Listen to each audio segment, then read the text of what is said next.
In the last year or so, I've bought over 30 watches, and in the last 3 months or so, I've gained almost 7,000 followers over on TikTok. Link in the description. In this video, I will do a brief overview of my whole collection, and if you want to see more detailed reviews of each of these watches, just comment down below the number. Let's get into it. I'll start with the main chunk in no particular order. So number one is this Accurist. I definitely bought it because I love the bracelet of it. I later found out this was a Tag Heuer inspired piece. Number two, we have this Swatch Skin. I was definitely inspired to buy this because of the skeletonized plastic mechanic look of it. And it cost me about 100 quid. Number three, my first and only dive watch or dive style watch, a Seiko 5 burnt orange.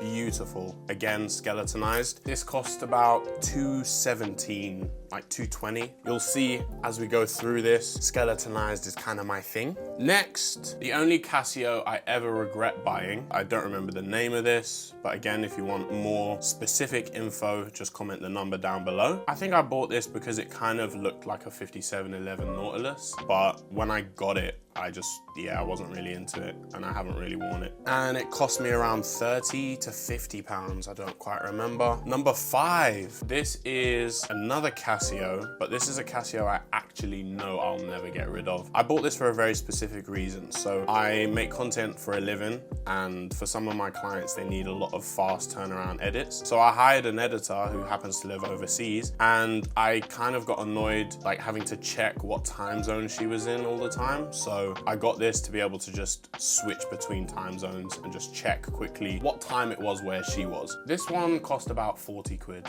Definitely good value for money, but what else can we expect from Casio? Next is the Omega Moonswatch Snoopy. Story behind this, I queued for 13 hours to purchase this. It's the first ever product I think I've ever like queued up for release day for. I don't even do that for movie tickets. So yeah, this was a real experience. It was a cold night. Someone vomited on my chair. Yeah, trauma. This one I was able to get retail, so 240 or 260. Like the day of release on eBay, people were buying them, at least listing them for like £700-800. Worth it. Next was this Emmet watch, definitely Genève, if that's the word, universal inspired. Turns out the word Emmet is time backwards as like a reference to how this company makes watches that are from the past but brought forward. Beautiful case, beautiful dial. I really like how it looks. And I got it for about 50 quid. 60 quid. Next is another Seiko 5. This was the first ever Seiko I bought. I actually bought this because I used to get a lot of hate from Seiko boys, Seiko fanboys in my TikTok comments. And I kind of bought this with the goal of making a negative review on Seiko. And despite that being the goal, I'd still decided to buy a watch I knew I would like, or I knew that I wouldn't absolutely hate. So I bought this, and then when it came and I felt it in person, I was like, it's a good watch. So I never ended up making a bad review on it. Yeah, it's a really nice watch and I wear it quite often. Great value for money, got it for about 120, 110. Next is this Accurist. I think it's called the Accurist Classic or Accurist Original or something like that. We all know what I bought this for. I bought this to kind of scratch that PRX itch, and it never really did. This is, I think, the biggest regret. Second to that first case, that first Casio, this is like the second biggest regret I have in my collection. This was a lesson in just never buying a watch to satisfy your need for a different watch. If you cannot afford that watch, just don't get it. Maybe get something that's slightly inspired, but don't get something that's like a clear ripoff. And what's strange is that I think because I wanted a PRX so bad, I ignored how obviously this was a ripoff and I bought it anyway. And it's only now I look at it, I'm like, I cannot believe how much of a ripoff it is and how much I didn't see it because I didn't want to. Funnily enough, this was about 140 as the price, and then I bought insurance on top of that. So I ended up spending like 160, 170, and it feels even more absurd considering I could have bought an actual PRX for maybe 80 pounds more, 100 pounds more. But yeah, we learn. That was number 8, by the way. Number 9 is this Otsu watch. Absolute stunner of a piece. I've never seen a watch like it before I bought this. Automatic movement, which is wild, and I think it has one of the most gorgeous gorgeous case backs you'll ever see. Look at that, gorgeous. Yeah, this is from a site I'm quite fond of, Trendhim. I think this cost about 150 when I got it. But yeah, automatic movement, beautiful piece. Next is Bruder. This Bruder watch, my first ever skeletonized watch and first ever automatic watch. Yeah, beautiful. This one gets a lot of jokes made about it, as if it's a Hublot knockoff and also a Royal Oak knockoff. I can kind of see both, but I still think it has its own character. It has a nice bracelet as well. Yeah, I'm a fan of it. One of my first ever watches. I'll never let it go. This one came in at a whopping 150 quid. Give or take 20, 30 pounds. This was, I think, 330 retail, and then I bought insurance for another 40 or something like that. I think 3 years of cover. So that is the first 12 in the bunch. Next, quick glance. So first is this Rotary. I am a fan of the Rotary brand. This watch brought me very, very, very much forward with a lot of my education in history. So I saw this, and then I saw the white one. I think it's called the Sherlock because it was worn by an actor who I don't remember. Anyway, turns out there's a version by Frederic Constant, and then there's one by Breguet. Turns out Breguet was the originator of it. I learned so much about how watch brands tend to take inspo or copy other brands, and it seems like they all do it to kind of reach out to different price points. I would say Rotary is probably the bottom of that. No other brand does it in this green, and I think this is a gorgeous green, so I'm quite happy with it. When someone pointed out the Frederic Constant resemblance, I started to kind of hate it, but then when I realized that a lot of brands copy each other in that kind of way, I was like, yeah, keeping. Yeah, while that Breguet I think is like 20 grand or 10 grand and the Frederic is about 700-800 pounds, this one's only 100 quid. So yeah, in line with that, we've got number 12, 13, 14 in this list, another Rotary piece.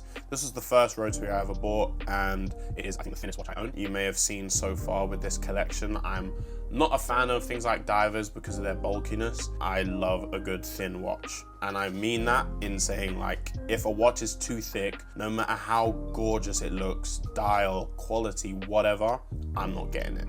So yeah, this is probably my favorite dress watch. This only cost about 110, maybe, if that. I wear this probably the most frequently. Number 15 on this list, my first and only AliExpress looking watch. I think I got this from eBay, but this clearly is sold on AliExpress. This was a lesson in understanding that what people say about like Chinese brands and all this stuff, it doesn't mean it's a bad watch. I feel like that there's some kind of racism in there. Chinese doesn't mean bad. Chinese makes up so much of what we consume across the world. Yeah, this is a jump hour movement. When you change hours, the hour just rotates. There's no hour hand.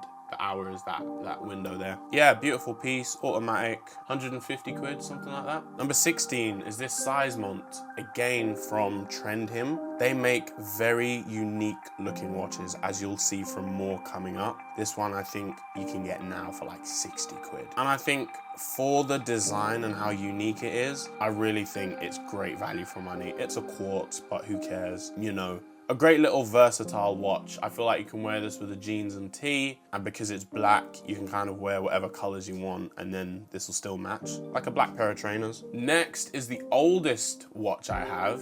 Old because of the movement. This is a shilling engraving watch. I don't think it's an actual shilling. Mechanical movement, beautiful piece. So mechanical movement there. It's a bit big for my liking, but again, with the thinness that I need in a watch, because it's kind of curved and not like a straight down thing, it doesn't look too bulky. So yeah, I quite like it. Also the loudest watch I've ever owned, by far.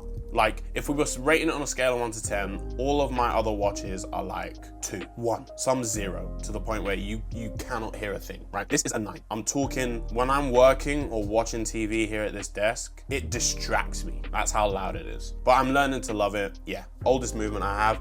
This one cost me about 150 quid, plus like another 50 for shipping. But I'm sure if you find someone in the UK that makes them, you could probably get it cheaper. Next is probably one of the most unique skeleton dials that I have. This was like the first ever watch where I was like, I don't care what anyone says, This is gorgeous. Look at it up close. As far as dress watches go, it's like literally what I want in a dress watch. Like in my Grail watches, it's like Moser, Vacheron, Patek, and it's not like the normal Pateks, it's the strange Pateks that just, you know, take your breath away. And this is one of those kind of styles. This one, probably my second most expensive watch. I think it was like 280, 290, but now on the site, you can get it for like 150. This is from Thomas Earnshaw or Earnshaw Watches. The one issue I have with it is, like I referred to before, it's got that like straight down edge look. Yeah, that gives me the ick. I still wear this quite often, like especially if I'm wearing like a blue suit or something, but I do wish it was like thinner or a bit more curved around the edges. Another Seizmont piece.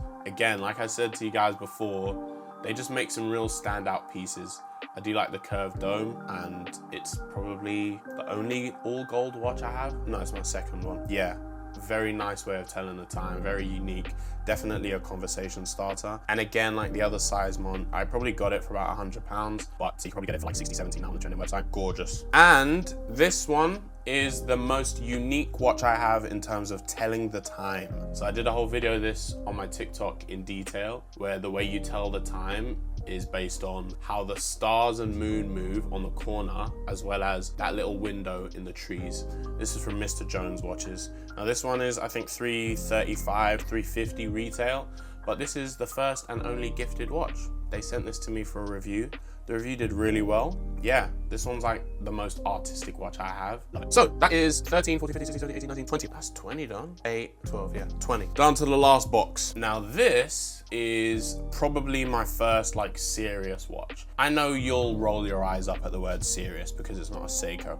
But when I say serious, I mean the first ever watch I bought was this Seconda. And I only bought it because I wanted to see if watches looked good on my wrist. I didn't really buy it because I liked it. So this is the first watch I bought because I liked it. Again, love the thin profile of it. So I got this in a black dial and a green dial, but I will say the customer service there is horrible. Obviously Royal Oak inspired, gorgeous watch. Yeah, oh my goodness. Yeah, mesmerizing. Next is a Casio classic F91W. I really liked it in this khaki green. I feel like the other colors just felt a bit overused. Cost about 20 quid, 25. I hadn't seen much of this, so I bought it. As you can tell from the rest of my collection, I do quite like to stand out. Next is this. Now this is probably the most random watch I ever bought because it doesn't really, it's nothing like any other watch I have. But then again, I've said that about other watches. You know, I don't get it, but I like it a lot. And I feel like this would look really good with like a smart casual outfit. Like if I was wearing like a tan shirt, corduroy trousers, very like old money look. As much as it is a children's toy watch, I think it's gorgeous. It's a vintage Timex. Got it for about 40 quid on eBay. Next, I cannot remember the name of this brand, but this is obviously a bit of a silly watch, but I like the watch. This one got a lot of hate on the TikTok as well. Obviously loads of AliExpress jokes and whatnot. I don't care. I like the watch and I wear it. So yeah, I think it's a really good watch. And you can make it spin. You can make it like really spin, like a fidget spinner. There you go. I mean, you can get it faster than that, but yeah, still. And this cost me about 120, 130, something like that. Stop spinning. Again, an Accurist. Now, this I bought purely because of the bracelet. The bezel kind of gives me the ick. I've made very clear on my channel on TikTok that like, I hate metal bezels. The dial isn't really well integrated into the watch. It looks like it doesn't belong with this watch, but the bracelet just makes up for all of that in my opinion. People said, I think it was a tag inspired, but I've still not yet seen a tag with this kind of bracelet. I can see it for the other Accurist, but not this one. So yeah, I do like this watch for a bracelet. And this is the only watch I have that's died. I still need to get it repaired. Next is my fourth and final Casio. You know, a bit of a timeless look. But this I don't really wear much. I just feel like gold plated. It's giving, like when people put Seikos inside of Nautilus 5711 cases, there's something about gold watches where it's like, you know you're not wearing gold. So it makes me feel like a liar, like a fraud. I don't know why, but yeah, for that reason, I don't really wear this anymore. But I'm sure in the summer it'll find its way out of the box. Now that is most of my collection so far. There's about 5 other watches that I've bought for demonstration purposes, like this Seconda. I literally only bought this because I hate the look of the Rolex Jubilee bracelet and fluted bezel. I hate that look, and I bought it to test if watches feel better in person and can sway your decision making. And the answer is yes, because when I tried this on, I was like, oh, I get it. Now, I still don't love the design, but I definitely can see it a bit more. I'm very much open to learning more watches and appreciating why other people like watches, even if I don't. So yeah, it's not really part of my collection because I didn't really buy it because I wanted it. So yeah, that is my full collection. As I said at the beginning, if you want to know more in detail about any of these watches, just comment the number below and what you want to learn about it. You know, I love the price of number 7. Can you tell us the exact website you got it from or whatever? And I'll do an in-depth video on it. Now, at this point, when I ask you to subscribe, I'm going to tell you why. I make reviews on very affordable watches. As you can see, none of these went above $350 in cost. I make reviews about unique watches, as you can see with the Mr. Jones watch, for example. So if you like unique, affordable watches from a guy who is giving you honest reviews and won't tell you he likes any watches if he doesn't actually like them, subscribe and follow me on TikTok. See ya!